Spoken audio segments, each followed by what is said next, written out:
A very good afternoon to one and all present here. Once again, I am welcoming you all in my channel, that is Aditi Classes, where you are learning your physics in a better and easier way. So today I'm not bringing any of the topic for you people. Just this is the video which is the most important video for class 12 student who will be going to give the board examination. This video is for them especially. So there are some of the preparation tips for board examination which I would like to share it with you, as well as some or few points are there that I want to discuss it with you regarding your board examination. जैसा कि आप सभी को पता है कि आपकी जो बोर्ड एग्जामिनेशन है, क्लास 12 जो एग्जिस्टिंग स्टूडेंट्स हैं उनके बोर्ड एग्जामिनेशन पोस्टपोन कर दिए गए थे। पहले वो होने थे 4 मई से, लेकिन अब उनको पोस्टपोन कर दिया गया because of corona and lockdown. तो अब जो डिसाइडेड हुआ वो अब डिसाइडेड हुआ है कि मतलब जो अभी तक न्यूज मिल रही है दैट इज कि पहले तो ये बोला गया कुछ मेजर सब्जेक्ट्स के ही आपके एग्जाम्स होंगे, 3 एग्जाम्स, लेकिन बाद में ये न्यूज आई कि वो जो 3 एग्जाम्स भी हैं that is of few minutes, that it be 1.5 hours और 90 मिनट्स हम जिसको बोल सकते हैं, और वो भी ऑब्जेक्टिव टाइप क्वेश्चन आएंगे उसके अंदर। लेकिन फिर भी क्वेश्चन पेपर का फॉर्मेट और किस हिसाब से पेपर आने हैं ये अभी डिसाइड होगा 1 जून को। तो अगर एग्जाम्स होते भी हैं तो उसके लिए आपको तैयारी करनी पड़ेगी, चाहे वो एमसीक्यू हो चाहे वो आपके थ्योरेटिकल एग्जामिनेशन हो, उसके लिए आपको सिलेबस तो पूरा ही पढ़ना पड़ेगा। तो उसी के रिगार्डिंग आज मैंने ये आपके लिए वीडियो बनाई है, और ये जो वीडियो है उसका जो मेन टॉपिक है that is the preparation tips for your board examination for class 12 physics. जैसा कि आप सभी को पता है कि बहुत सारे स्टूडेंट्स को जो फिजिक्स है वो बहुत ज्यादा डिफिकल्ट लगती है। रीजन बीइंग कि उसका सिलेबस एक तो बहुत ज्यादा वास्ट है, दूसरा उसमें डेरिवेशंस बहुत ज्यादा होती हैं, और तीसरा कंसेप्चुअल पार्ट बहुत ज्यादा है विद न्यूमेरिकल्स। तो स्टूडेंट्स जो है प्रॉपरली उस पर प्लानिंग आउट नहीं कर सकते, फुल अटेंशन नहीं दे सकते बिगिनिंग से। तो अगर आप लोग फुल अटेंशन देते हैं स्टार्टिंग से तो आपको फिजिक्स जो है आप ये नहीं बोल सकते कि वो टिपिकल है। लेकिन कुछ स्टूडेंट्स हैं जिनको फिजिक्स सब्जेक्ट एक खौफ लगता है, तो उसी को ही हटाने के लिए मैं ये वीडियो लेकर आई हूँ बेसिकली आपके लिए। तो कुछ पॉइंट्स हैं जो आपको ध्यान में रखने हैं जब आप अपने क्लास 12 की फिजिक्स को प्रिपेयर करेंगे। सबसे पहला पॉइंट है कि आपको स्ट्रिक्टली जो है फॉलो करना है एनसीईआरटी बुक। क्या फॉलो करेंगे आप बेटा? सबसे पहला जो स्ट्रिक्टली वो आप फॉलो करेंगे that is known as your NCERT. So NCERT book के लिए बेसिकली स्टूडेंट्स जो है वो रिकमेंड करें सारे एनसीईआरटी क्लास 12 फिजिक्स को, एज वेल एज अगर हम बात करें एनसीईआरटी के अंदर जितने भी एग्जाम्पल्स हैं, जितने भी आपके क्वेश्चंस हैं, उनको बहुत अच्छे से आप तैयार करके रखिए। ये तो था आपका एनसीईआरटी के बारे में बात। उसके बाद सेकंड जो पार्ट है वो क्या है आपका इम्पोर्टेंट फॉर्मूलाज।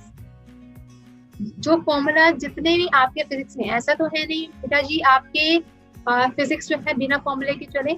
आपके हर एक चैप्टर में बहुत सारे डेरिवेशंस हैं, उन्हीं डेरिवेशंस के कुछ रिजल्ट्स हैं, और उन रिजल्ट्स को ही हम उनका फॉर्मूलाज की फॉर्म में यूज करते हैं, और वही फॉर्मूलाज आपके न्यूमेरिकल्स में काम आते हैं। तो ये जो इम्पोर्टेंट फॉर्मूलाज हैं that important formulas will be on your finger tips पे होने चाहिए, ताकि आप अपने न्यूमेरिकल्स को प्रॉपर्ली आंसर कर सकें। और न्यूमेरिकल्स जो है बहुत ज्यादा डिफिकल्ट नहीं आते हैं, it is of the medium level and sometime it will be of the easiest level. लेकिन हाँ, अगर आपको उसका कॉन्सेप्ट क्लियर है कि आपको इस न्यूमेरिकल में क्या चीज गिवन है तो आप उसको इजिली सॉल्व कर सकते हैं उस numerical. The next one is जैसे फिजिक्स के पेपर के अंदर आपका मैंडेटरी पार्ट होता है that is drawing question like graphs हैं आपके, या फिर आपके कुछ डिवाइसेस बनाने होते हैं लाइक साइक्लोट्रॉन है, या कुछ और आपके एक्टिविटीज हैं जिसमें आपको डायग्राम्स ड्रॉ करने होते हैं फिजिक्स के अंदर। तो स्टूडेंट्स को डायग्राम्स के ऊपर प्रॉपर अटेंशन देना है ताकि वो फुल मार्क्स स्कोर कर सके। बहुत सारे डायग्राम्स हैं हमारे फिजिक्स के अंदर। उसके बाद आपका जो मेन इंपॉर्टेंट पार्ट है that is the previous year sample papers. अभी तो जो सीबीएसई की तरफ से हमारे पास जो गाइडलाइंस आई है दैट इज कि वो 90 मिनट्स का एग्जाम्स कंडक्ट करवाएंगे, and that must be of or might be of we can say of your that objective type questions हम जिसको बोल सकते हैं। तो लेकिन जो पहले वाला केस था उसमें क्या था, अगर आप सैम्पल पेपर्स पढ़ते हैं, बिकॉज रिपीटेशन जो है आपको उन्हीं क्वेश्चंस की मिलती है, उनके टाइप्स की मिलती है, किस टाइप के क्वेश्चन आ सकते हैं। लाइक न्यूमेरिकल्स अगर आपको पता चल करने हैं तो आप सैम्पल पेपर्स उठाइए, सैम्पल पेपर में देखिए कि लास्ट 10 ईयर्स के अंदर, last previous year sample papers के अंदर कौन से टॉपिक से कितने न्यूमेरिकल्स आए और उसको सॉल्व करने की कोशिश करिए with in a time slot of 3 hours, ताकि आपका जो प्रिपरेशन है वो फुली हो, या फिर हम ये बोल सकते हैं कि you will prepare with your fully body and mind for the actual examination, आप उसको प्रॉपर्ली तैयारी से कर सकें। सो ये कुछ आपके टिप्स थे, लेकिन कुछ और टिप्स हैं जो मैं आपके साथ शेयर करना चाहूंगी। वो कुछ ऐसे टिप्स हैं जो कि आपको पता होने चाहिए। सबसे पहले तो आपके हर एक यूनिट की, जितने भी यूनिट्स हैं आपके, उस हर एक यूनिट की आपको वेटेज पता होनी चाहिए। हर एक सब्जेक्ट के हर एक उसकी आपको वेटेज पता होनी चाहिए। जैसे फॉर एग्जांपल अगर हम फिजिक्स की बात करें तो हमारे फिजिक्स के अंदर अभी जो रिवाइज सिलेबस था, उस रिवाइज सिलेबस के अंदर हमारे पास आई थिंक 14 चैप्टर्स थे, और 14 चैप्टर में आपका जो चैप्टर नंबर 1 और 2 था, just a second, I am taking this,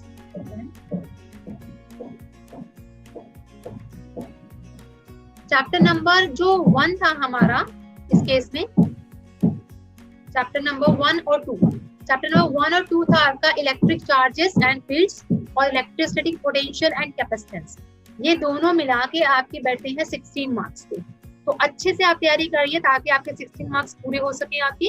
similarly अगर हम बात करते हैं चैप्टर नंबर 3 की भी, वो भी आपके यूनिट नंबर उसमें ही आता है 16 मार्क्स में ही, और ये 3 चैप्टर मिला के आपके 16 मार्क्स के बैठे हैं, unit 1 and unit 2 we can सी।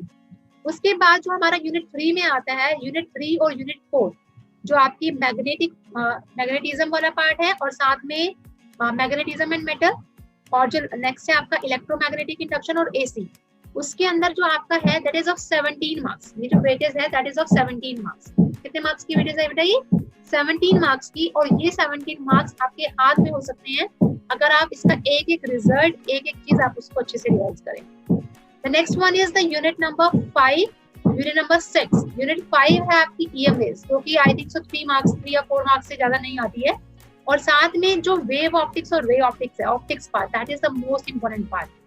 वो जो पार्ट है आपका दैट इज ऑफ 14 मार्क्स, और 14 मार्क्स लेने बहुत ज्यादा मुश्किल भी नहीं है, ये बहुत ज्यादा इजी है, तो आपको इसकी वेटेज पता होनी चाहिए। And the next is like unit number 7 and 8, dual nature, atoms and nuclear, that is of 12 marks. आपकी इसमें 12 मार्क्स की है। और जो लास्ट है आपकी chapter number 14, that is semiconductor, और यूनिट नंबर 9 जिसको हम बोलेंगे दैट इज ऑफ 7 मार्क्स। तो ये टोटल मिला के आपके कितने होते हैं? 70 मार्क्स बैठे हैं। तो ये 70 मार्क्स जो हैं आपके हाथ में हो सकते हैं अगर आप इनको प्रॉपर्ली तरीके से रिवाइज करें।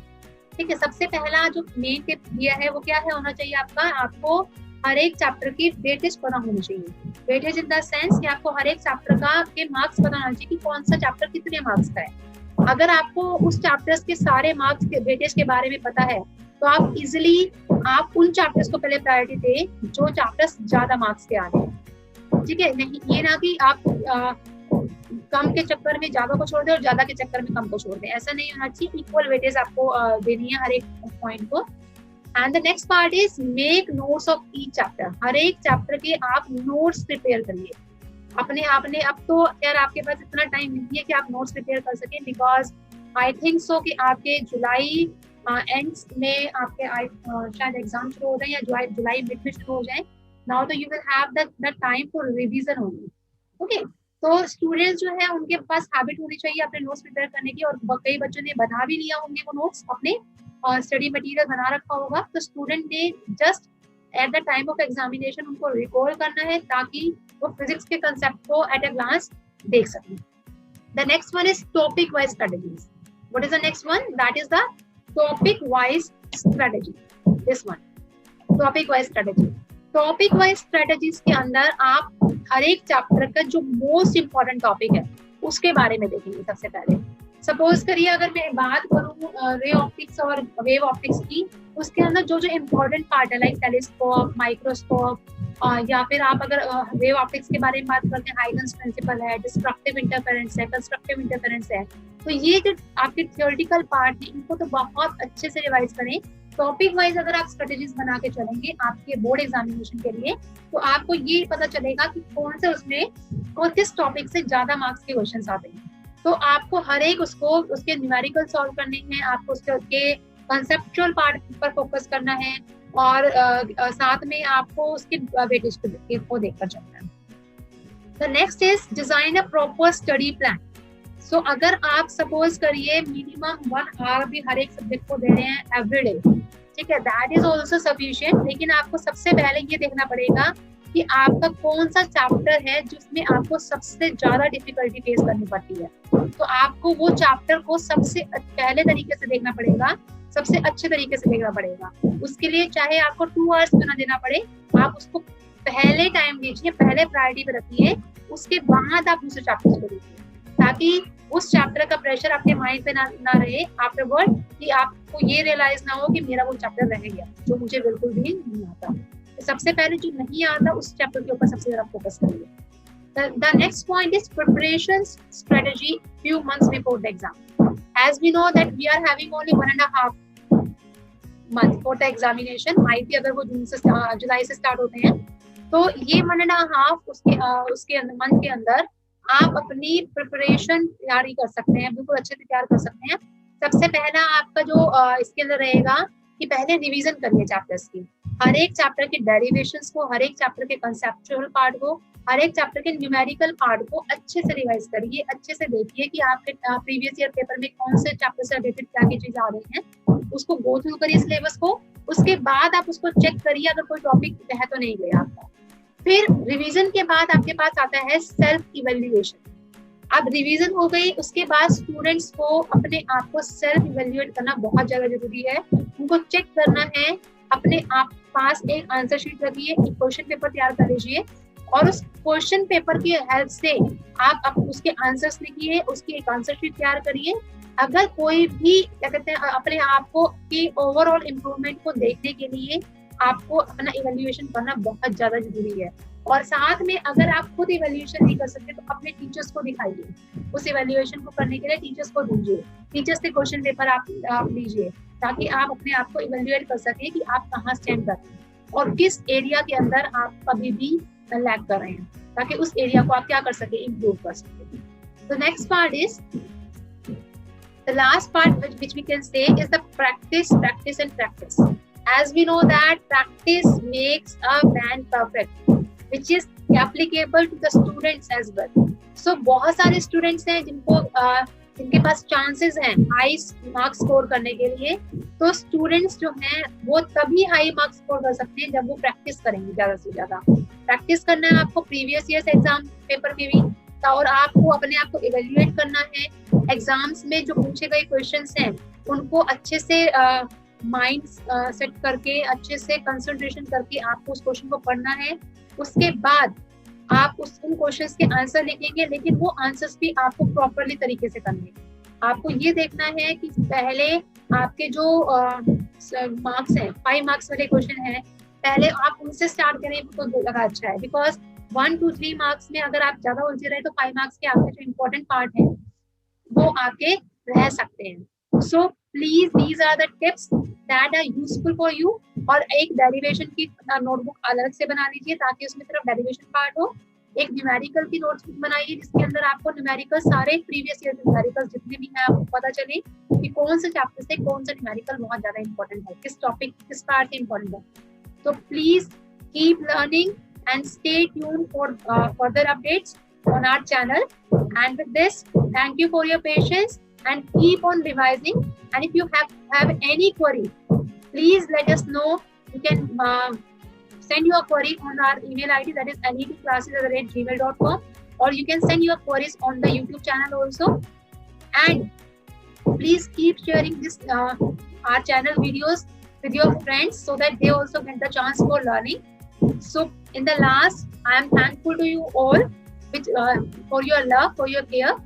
Thank you so much to everyone.